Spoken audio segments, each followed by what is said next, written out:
Ladies and gentlemen, we're back. Here to speak on what I believe is his favorite topic, being the boss, is Ernst & Young Entrepreneur of the Year nominee and author, Bruce A. Berman.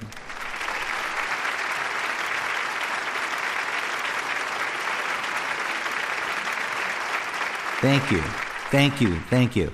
I'm Bruce A. Berman, and I've run many companies in my career as an entrepreneur and boss. I've made millions of dollars with these businesses, bought and sold companies, and taken them public. I've run everything from a single-person consulting practice to a $250 million business with more than 200 employees. I did it all through hard work, motivation, and finding the right business at the right time. I found the funding needed to make these businesses grow and the people to help make them successful. I didn't have an MBA or a law degree. In fact, I did all of this with only a high school diploma. I'm just an average guy who learned how to be a boss and how to make millions of dollars for myself and my clients. Today, I'm going to share with you some of my secrets and strategies so that you can use them to grow your business and be the kind of boss that you want to be. This applies to you whether you're a one-person services company working out of your home or own a business where you have to manage a lot of people, purchase inventory, and meet a payroll each week. Whatever level of business you're in, you're still the boss and you still have decisions to make. These decisions can be the difference between success and failure. When you make the right decisions, you can be on your way to building wealth and financial independence. And if you make the wrong ones, well, you know what can happen. If you're a one-person services company, you still have to manage clients, comply with accounting requirements, purchase equipment or services, promote your business, build alliances, and stay ahead of your competition. If you run a franchise or have a shop or manage a staff, your role of being a boss takes on even more responsibilities. The guidelines that I'll share with you today will make a difference in all situations. They will help it be possible for you to make and keep more money and learn how to be adaptable. That way, you can run your own business effectively and manage your relationships with people, which are both critical to your continued success. Too many people turn back to a 9-to-5 dead-end job because they get discouraged when they encounter a problem with their business. They give up on their dreams too soon. I've learned that you can avoid many problems and deal with others by being prepared for every contingency. That way, for example, you can have a thriving shop in a strip mall, even if a major chain that competes with you moves in next door. You'll learn how to prepare for these situations so that you don't find yourself like a dog with its tail between his legs, ready to walk away every time it's threatened. My approach is divided into two key areas. The first is how to lead and manage people. Even if you don't have a staff, you still have to manage your clients, deal with suppliers, and engage in alliances with people who can give you customers. Of course, you also have to manage your customers. In some cases, when you get really busy, you may even outsource some of your work to meet a customer's deadline. So you need to manage outsourcers. I'll show you some strategies for keeping employees motivated, finding good people, and dealing with employee-related issues.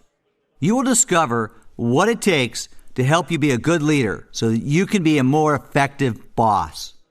The other area I want to focus on is how to run a business. This is about understanding cash flow, dealing with accounting issues, promoting your business, staying ahead of your competition, getting help when you need it, and doing whatever it takes to make your business successful. These principles apply to everyone who runs a business, no matter what size or scope it is. You must learn how to make decisions and then implement those decisions quickly. Too many people wait far too long to make an important decision, and then their opportunity passes them by. More about that later. How to manage people. Managing people is about mastering leadership skills. Even if the only person you manage is yourself, the same principles apply no matter how many people are in your chain of command. Everything begins with setting goals and expectations for your company, your customers, and yourself, and making sure that the people who work for you understand the big picture and what you want your business to achieve. What does it take to manage people and be a leader? It starts with setting an example. If you have a small business and your employees know that you are there in the morning before they arrive, and they see that you're working late on many occasions, they know that you are dedicated and committed. They learn by observing you and your dealings with others. On the other hand, you get to see which of your employees is hardworking and dedicated versus the clock puncher. One man who ran a small business showed up a few hours before lunch, went to the gym in the middle of the day, and came back for a few hours a day. I'd say that he put an average of 3 to 4 hours a day in. His employees started coming in late and leaving early as well. He had a high turnover, no respect, and eventually got out of the business at a loss. Of course, once you get a business going, you may find yourself in a position to be more flexible. You may not have to be in the office all day. You may have time to take vacations, delegate responsibilities, and do some work remotely from home. In those cases, you just need to set expectations for the employees. Let them know that your key manager is there for them throughout the day. But make sure they have your cell phone number if they must reach you. Usually, I set up appointments out of my office in the early morning or the late afternoon. This way, I am still the first person at the office and the last person at the office, and I have time to get all my duties done.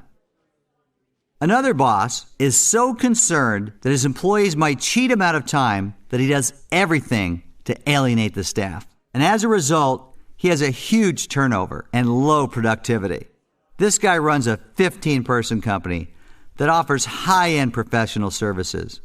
His employees are senior-level people. He makes everyone in the office stop by and say goodbye before they leave for the day. And it's not because he likes them and wants to see them. He does that just so that he can check to make sure that everyone works late. And if they don't stop by, he yells at them the next day. He's not even focused on their productivity. It's just an annoying way to control his staff. As soon as they find better jobs, they leave. When you hire good workers, trust them, and they will reward you with results. Treat them like juveniles, and don't expect them to stick around. It's also important to have all your employees set goals that are aligned with your business objectives, and to do this on paper. Review these goals with them quarterly. Even if you can't give them a salary increase or bonus when they meet the goals, maybe there's something else you can do as an incentive. If they meet their goals, they get a day off with pay. If they meet their goals, they'll get more flexibility in their work schedule. Maybe you can give special recognition, such as Employee of the Quarter. Or maybe you can invest in an American Express gift card that's given to people if they make their goals each quarter. Find a way to reward people who meet or exceed their objectives. Some companies offer a bonus each quarter to employees who meet or beat their goals, with different levels of payout depending on their results. It's worth it because you'll get more out of employees if they know they will be rewarded for extra work. A salesperson that exceeds goals might get a free trip. Many companies reward their sales staff, for example, with a free trip to an exciting, relaxing destination. They take the top salespeople and it motivates others to sell so they can go on the next trip. This keeps your employees happy and helps you grow your business. Because if you don't have a motivated sales force, your profitability will suffer. Even if you don't manage people, you can set goals each quarter for yourself. Tell yourself, for example, that you're going to contact 5 new clients a day, or do whatever it takes to reach certain revenue by a specific date. If you're not halfway there after 45 days, you better step up the efforts or modify your strategy to get you there. If you don't set goals, you can't measure your success. If you don't set goals, you can't be accountable. If you're not accountable, you won't make the money or the progress that you expect and deserve. In addition to the short-term quarterly goals, you and your staff should have annual goals. This is important even if you can't give annual increases. Employees need to know that they are on track and they have a future. They need to know that when your business grows, if they keep performing, they will be rewarded with promotions. Also, doing a review is important because if you have to fire someone, you will need a paper trail. So make sure to establish plans for employees to measure their annual performance and have the plan in writing. Another way to reward employees is to give them a nice title. It's amazing the difference a title can make. A clerk would rather be called an administrative coordinator. A specialist would rather be called a manager. A manager would rather be called a senior manager. Get the point? Titles don't cost you, but they can boost morale. Don't forget to thank employees for a job well done. They want to know that they are appreciated and will work harder for you if you give them the recognition they deserve. Compliment them in front of others. Make them feel like they are special and they can make a difference. If you have a small business, take the entire team out to lunch if they accomplished a major victory for you. If you got a great team, surprise them with a special bonus around the holiday season or give them gift certificates. Some companies have been able to attract and retain high performers by giving them flexible schedules. This is a good idea only if you can give other people in their same category this type of flexibility. Otherwise, it causes resentment. These people still have to work at least 40 hours a week, but some of the work can be done remotely. Again, this only applies to certain professions where employees don't need to be in the office 8 hours a day. It can only work with honest, dedicated professionals. It's something to consider that doesn't cost you, but increases job satisfaction and productivity. Many employees put in an extra 2 or 3 hours of work on the days they don't commute, so it's a big gain to their employer. Other people stayed with their employers primarily because they liked this flexibility. Money isn't the only thing that motivates your employees. Some are motivated by quality of life incentives, like flexibility. Many employers have people they manage remotely. This includes employees who may have worked for their boss and then relocated. Or they may be very talented people who worked for the previous owner of a company you purchased and you inherited them. Most remote employees do a great job.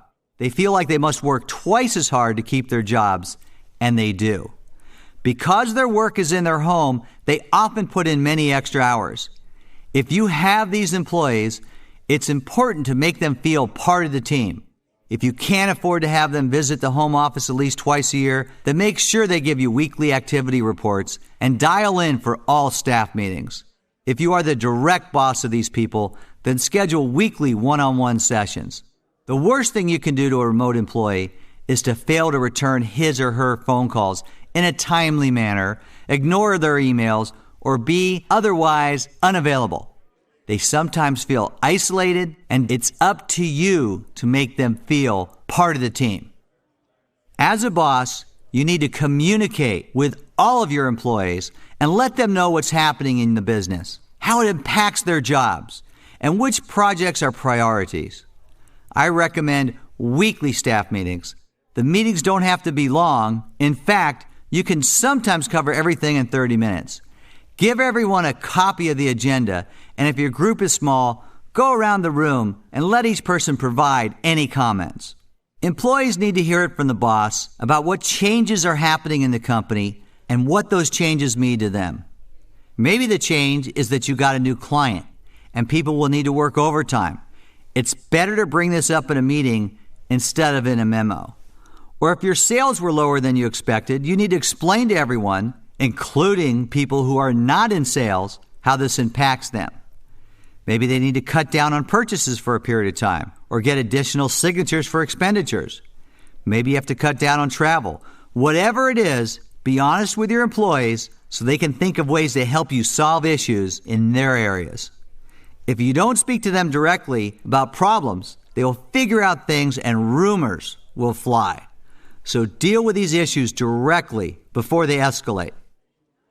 Employees need to communicate with you as well. I have my managers prepare a weekly activity report for my review. They have to turn this in every Friday. This helps me address any issues the following week and makes it easier to solve problems proactively. It also helps me track the productivity of the team. Many bosses run into problems because they don't listen to their employees. It's amazing what new things you can find out when you roll up your sleeves and talk to the people who work for you. They might know a cheaper way to book travel arrangements, or a supplier that can provide better quality printing, or an innovative way to reach your customers. They will respect you for giving them the time to share their ideas with you. Although it's important to follow company procedures, some employees may have ideas for improving processes. Listen to those ideas, and where they make the most sense, incorporate them into your business. There's a boss who I'll refer to as George. George had a great employee who came up with new processes for getting projects done faster and with better quality. Instead of rewarding the employee, George fired him for not following procedures. George said, "The process is more important than the product." George didn't realize that his employee streamlined a broken process and provided substantial savings for the company while producing a better product. Within a year, George and all his employees were out of business. And the employee who was fired, he got a new job and a huge salary increase within days of leaving his old one. Make sure that certain activities are accomplished at critical times to support your company's activities. For example, if your company is launching a new website, at a certain point in time, the person who's responsible for managing the site must stick to the deadline. Any material that must go on the site should be completed in time for the launch. When this employee sets goals, have him or her plan and schedule everything that must happen and the date when it has to happen in order to meet that deadline. Let's talk about selecting a team. When you hire someone, make sure that his or her skills and interests match up with the job that that person should be doing. If you need an office manager, that person should have experience and a business background. So if Sue, for example, applies for the job, and you get the feeling Sue's real interest is in graphic design, but she's taking this job as an office manager because she needs a job, she won't be your best choice. She'll probably get bored and leave when something better comes up because she's just taking the job to make money. You started your business because you are passionate about your business and the opportunity it provides you. Hire others with the same pride and passion for their work. They will make you successful. When you interview a new employee, be sure to have this person meet coworkers and follow up with the coworkers to get their reactions. If many people have a problem with this new candidate, you need to take that into consideration and figure out why. Is it because the candidate has a personality issue, or is it related to jealousy? Sometimes employees are jealous or threatened, and you need to address that by giving your existing employees attention and reassurance that they're doing a good job. If the social style of the new candidate alienates him from his coworkers, it may be a better idea to find someone else. But if the coworkers are jealous and the candidate is a good one, you have to deal with that issue. Some bosses go through the annoying habit of bringing back the same person for more than 5 interviews. This is frustrating for the candidate, and it's also a waste of time. If you can't figure out after 2 or 3 interviews whether you want to hire someone, you need to become a better decision maker. Have the coworkers interview the candidate all on the same day. If you need to, give this candidate an assignment to test his or her skills. But be decisive. Once you get this information and have done your due diligence on the person's background, make a decision. Also, If you have several employees making the same amount of money, be very careful about bringing in a new employee for the same type of job and paying them more, or giving them special favors just because you want them there. It will impact the morale of the other employees and they won't be as motivated. Also, you may later resent the special deal you made for this person and it can cause problems. Here's a case in point. One boss, who I'll call Bill, really wanted to add a new guy to his staff because the guy had an excellent background. Bill knew that he wouldn't be able to recruit the new employee without allowing him to telecommute 3 days a week. No one else in Bill's company was allowed to telecommute. Once the new guy was on board, Bill noticed how others resented the freedom given only to the new guy. They started to pick on everything the new guy did because they resented his special treatment. Soon Bill regretted the decision he made, but it was too late to change the rules. So you know what Bill did? He became a jerk. He tried to drive the new guy out of the company by making arbitrary rules, like asking him to come in at 6 a.m. for conference calls on his drive-in days, and coming up with projects that kept the guy in the office well past 8 p.m. This guy quit, and it was the wrong way to deal with the situation. The bottom line is that you need to treat employees who have the same type of job equally, or you'll regret it later on. You invest a lot of effort and money in your employees. You train them, you nurture them, you rely on them because, let's face it, you will drive yourself crazy if you don't know how to delegate. But some bosses are afraid to delegate, and instead they wind up working more hours than they ever expected. You can't do everything yourself once your business grows. So make sure you have the right staff, educate them on your expectations, and let them take over some of the work. Now that I've told you to delegate, what happens when you discover that the employee isn't performing the way you expect? Do you jump all over that person and read him the riot act? Or do you try to find out what's the issue? If I find an employee isn't performing well, my first step is to understand why. Does he have the tools or training needed to do his job? Does he have too much work to do and not enough support? Does he understand the priorities? So, if one of your managers comes to you to complain about Joe, for example, then find out what's wrong with Joe. Then meet with Joe and go over the issues. Maybe Joe needs training in a certain area. Maybe his mother just died and has some personal issues and he has to work them out. Or maybe he just misunderstood what was expected of him. Before firing an employee, get to the issue and see if you can resolve it. It's so much easier to work things out if you can, rather than hire and train a new employee. Set a limit on how much time it will take to bring this person up to speed. Tim, a new graphic designer, worked very quickly, but his work was sloppy. He laid out pages and there would be lots of typos and spelling errors. When his boss, Susan, took him aside, she explained that quality is very important and asked him why there were so many mistakes. She was just about ready to fire him when Tim told her that in his prior job, it was more important to get the job done and let a proofreader identify the mistakes that needed to be corrected. Rather than take the time to check everything, Tim just sent it on. Susan explained that's not the policy in her company and that Tim needs to wait until his work is final before submitting it for review. After that meeting, Tim turned out quality work and he became a valuable employee. And Susan didn't have to worry about personnel issues and finding someone to replace Tim. Henry, an event coordinator, was having a problem meeting deadlines. He'd always send out projects at the last minute and then wind up having to pay extra fees and cause his team to be aggravated because they had to rush through reviewing his material and plans. Vendors started to complain about him because it took too long for Henry to get back to them. Customers were frustrated that they didn't find out about important activities until the last minute. Should his boss fire him? At first, you might think the answer is yes. But the boss met with Henry and found out why there were problems. Henry simply had far too much to do, especially since he was on the road 2 weeks a month. The boss realized that he either had to reduce the number of shows the company participated in, which would cut down on Henry's workload, or hire a contractor to help manage some of the events. Because of cost-cutting concerns, he decided to cut down on Henry's workload. Henry became more productive, and the shows all went well. Eventually, the company was able to increase the number of events and bring on a contractor to handle the extra workload.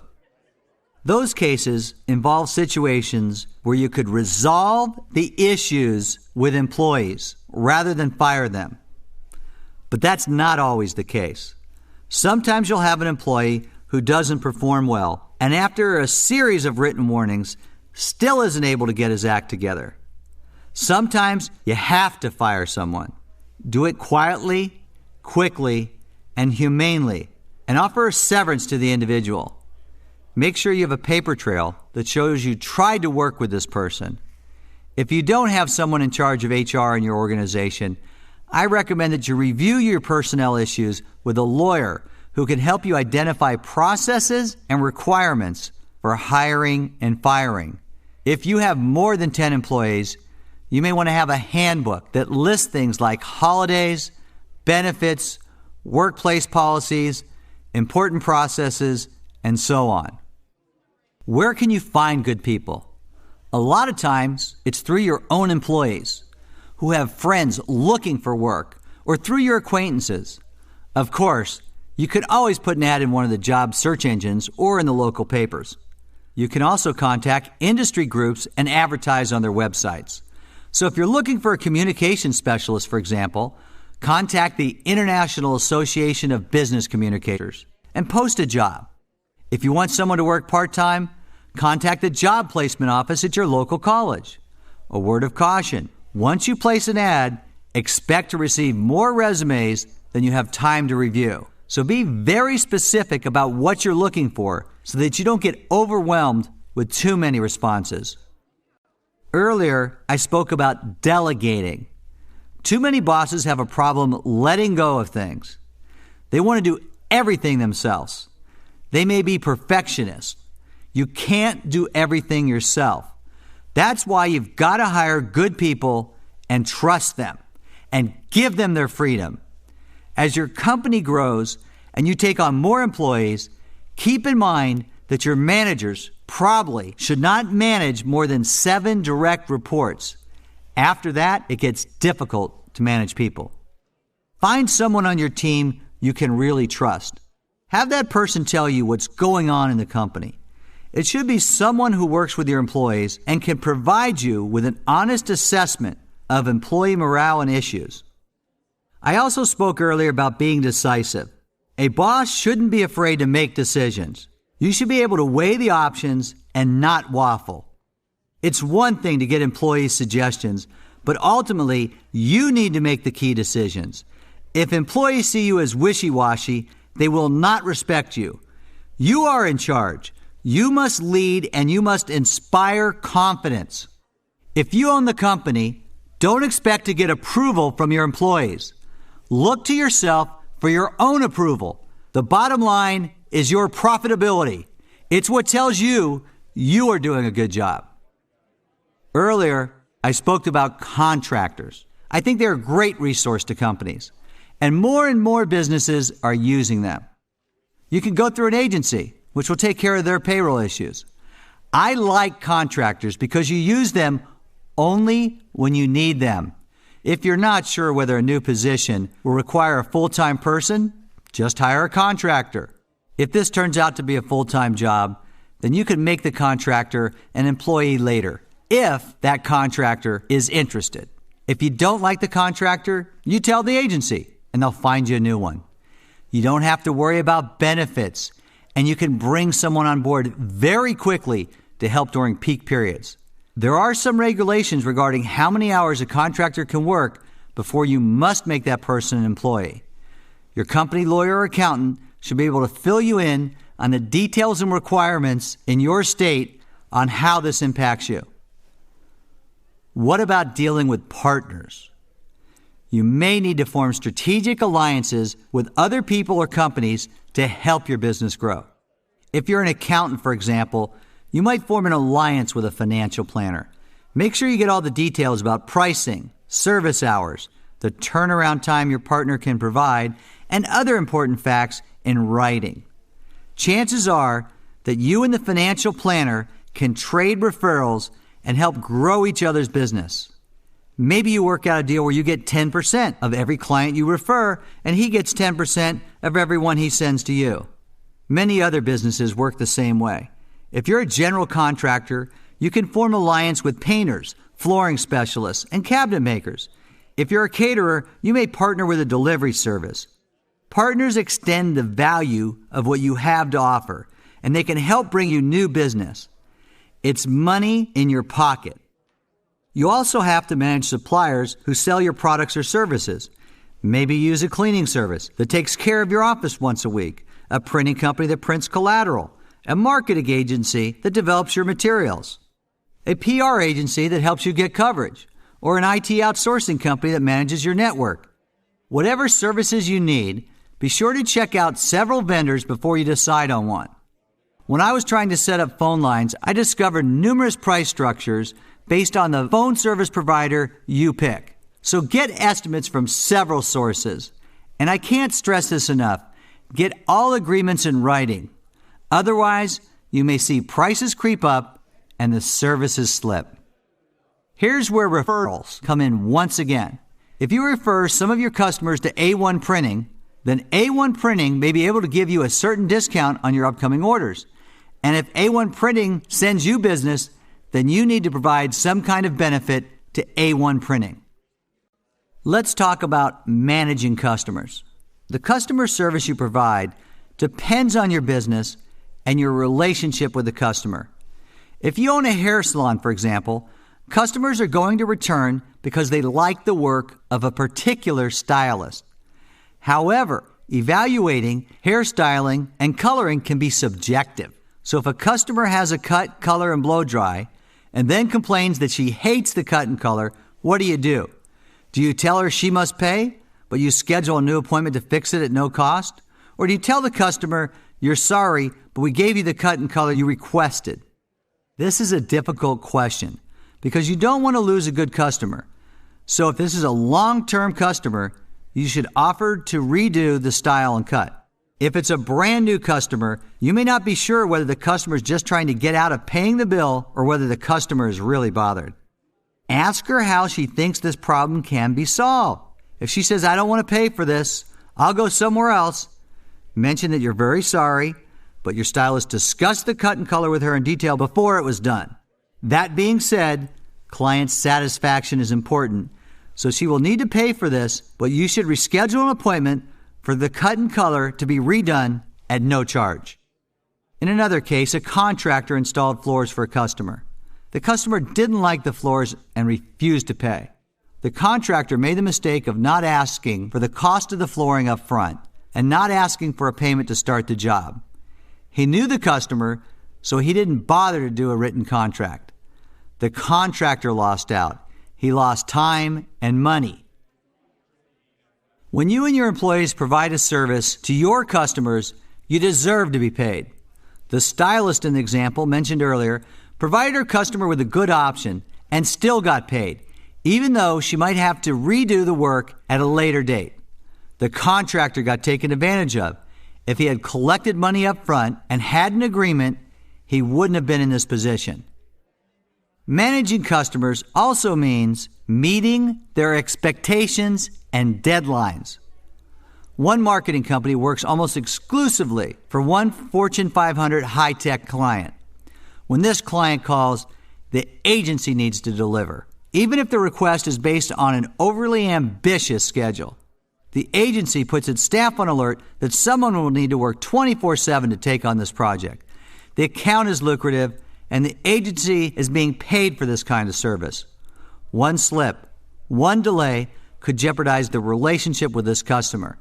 In this case, customer service means doing what the client asks, even if it means that someone will be working all night. Some accounts are too valuable to risk losing. Many companies provide customer service based on the level of service charged to their customers. Granted, the goal is to provide good service to everyone, but it's the same kind of philosophy the airlines use. Do you want economy, coach, or first-class service? You're going to have to pay. If you want something done in 2 days, but your customer's contract is based on getting a week's notice, You may need to charge your customer extra. That is, unless the customer is like the high-tech client I just described. That's why there are rush fees that should be written into contracts. It's important that as the boss, you maintain a relationship with your key customers and you stay on top of any problems that your sales team encounters. As long as your customers' companies allow people to accept lunches, golf invitations, or dinner meetings, there are ways to meet face-to-face with them and nurture a relationship. Of course, this won't matter if your company can't deliver what the customer expects. So make sure your employees understand the value of key customers and respond to the request accordingly. Manage the business. Now that we've gone over what it takes to manage employees, customers, contractors, partners, and suppliers, I'd like to focus on some principles to help you run the company. These will help you address many of the challenges that come your way, day after day. If you've already started your business, you're probably putting in more hours a week than ever before. That's what it takes, especially in the beginning. When your work is truly a labor of love and you're developing new processes, new tactics, and new ways to adapt to the market. If you want to create wealth, expect to work hard. It won't happen without your efforts. Earlier, I mentioned that some of my other materials, like my book, I Got Here, You Can Too, and the Berman Differential collection of software, provide guidance to start and grow a business. If you haven't gone through those materials, I recommend that you do this. They include steps for developing a business plan that will help you stay on track and can be used to raise money from investors. The plan contains information so you can understand the competitive environment, figure out where to locate your company, determine who your customers are, and figure out what their needs are and how to reach them. A business plan will help you review the financial requirements and cash flow that you are going to need to run your business. When it comes to operating your business, however, you should have some knowledge of accounting or hire someone that can do this for you. For example, you need to work closely with income statements, which show you profit and loss. I look at them every month to track how I'm doing. I review sales, gross profits, operating expenses, salaries, rent, what it costs to sell a product, marketing expenses, and other critical items. The income statement also shows net income, depreciation, tax, and other things I must monitor. A good accountant can help you get this set up and running. A mentor, which I'll discuss with you later, can provide valuable insight and hands-on coaching. Of course, as the boss of your own company, you also need to look at your balance sheet to provide an overview of where you financially are at any given point in time. This helps me to decide whether I should expand, if I can handle additional expenses, or if I have a big customer who owes me money. I can use balance sheets to identify any other key concerns for running my business. This information also provides an overview of my assets, liability, and equity. Again, get professional help with your balance sheets. Even if you're an independent consultant and you're a one-person shop that does everything, you still need to track this information. If you have a few major clients and you're working from home, you can probably track this in a simple Excel spreadsheet. But if you have many clients, you will need a more sophisticated system. Even a one-person business needs to track this information, or you get behind on your billing and miss important tax deductions. It is absolutely crucial to monitor the profitability of your business on at least a monthly basis and to examine your balance sheet each month as well. Otherwise, you run the risk of not being able to make the adjustments you need to adopt your business to meet changing conditions. An effective boss gets the job done. This may sound obvious, but you'd be surprised at how many bosses have problems in this area. If you want to keep up or move ahead of your competition, you can't be a perfectionist all the time. Otherwise, it will take too long to move forward with your products or services. You can always make things better, but sometimes you have to stop and say, this is good enough to release now. Software companies do this all the time. They know that their customers want improved releases, so they release a product. And if they need to make it better to take care of a minor bug, they'll just send out a patch. Of course, some businesses can't function without perfection. An accountant has to get the numbers to all add up. A lawyer has to comply with stringent legal guidelines. But in most cases, the product or service is subjective.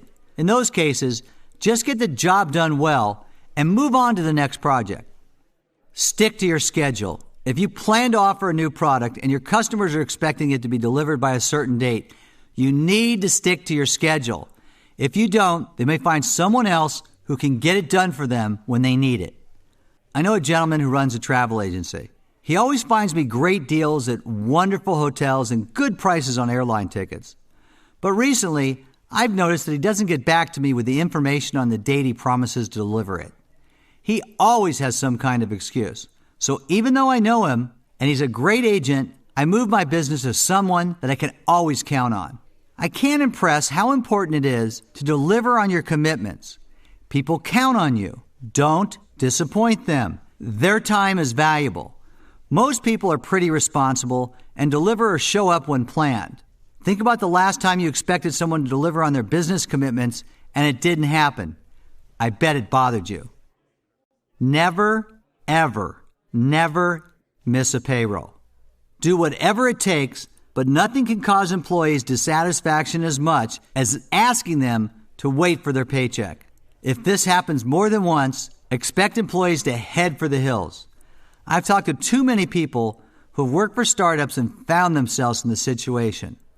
Also, if you have more than a few employees, you may want to hire a payroll agency to do the payroll for you. Many people hire contractors, either directly or through an agency. Nothing motivates a contractor more than a company that pays its bills quickly. If you do this, they will be more likely to give you a break on their services, and they will be available when you need them. What about people who must pay you? What can you do to improve your cash flow? One way is to get partial payments or deposits for certain types of deals. Another way is to ask for complete fees in advance, either with a credit card for online purchases or with a check. Insurance companies have been so slow to pay people, you'll notice that many dentists require their fees from you up front. While most customers may not like this approach, it's one way that dentists have been able to deal with delays and deep discounts for insurance companies. It improves their cash flow, and people are willing to pay for the service up front. If your business is house painting, ask for a 30% deposit up front, 30% halfway through the job, and 40% when it's finished. People will agree to those terms, and it will improve your cash flow. If you have contracts with large companies, the good news is that you know you'll eventually get paid. The bad news is that sometimes the procurement process is far too slow. Your invoice can get bogged down in the system. Someone forgets to approve it, and your payment's delayed. If you have a customer that does this consistently, then you should consider either making this customer pay within 30 days as part of the contract or charge late fees. Credit cards do this, so why can't you? No matter what you hear, nearly everything is negotiable, and that pertains to dealing with suppliers. If they quote you what they consider to be their rock bottom rates, ask them what kind of discounts they can give you if you buy in quantity or pay for the entire order up front. If you don't ask for the discount, you're not going to get it. So don't be afraid to ask. Speaking of discounts, what about the discounts you give to your customers as a means to increase business? Think about offering incentives to repeat customers or customers who refer others to your business. Many small businesses, for example, provide cards that are stamped each time someone goes into their store. Coffee shops do this, and after you have a certain number of stamps, you get some free merchandise. Restaurants sometimes offer 2 for the price of 1 meals during off hours to attract new customers. You should be monitoring your competition on an ongoing basis to see what rates they are charging customers, what discounts they provide, and what new services they offer that could eat away at your market share. Be prepared to have special coupons and offers available before your competitors do this, or as a quick response to their activities. What do you do when you have a good business, let's say a coffee shop, and all of a sudden the coffee shop of a major chain moves in 2 doors down from you? How do you hold on to your customers and grow your business? This type of thing happens all too often, and that's why a good boss is always prepared. Part of the business planning process is to go through what-if scenarios. and have contingency efforts in place ready to deal with the unexpected. If this happens to you, then you may need to find something your store offers that is unique. Then promote it like crazy. Perhaps the competitor's chain has coffee but doesn't provide an extensive lunch menu. Maybe you need to offer lunch service. Or the competitor doesn't have Wi-Fi and you do. Or maybe the wait is too long at the competitor's chain and people know that they can get a great cup of coffee and not have to wait at your shop. Think of new ways to compete, be creative, and move quickly. Always expect the unexpected.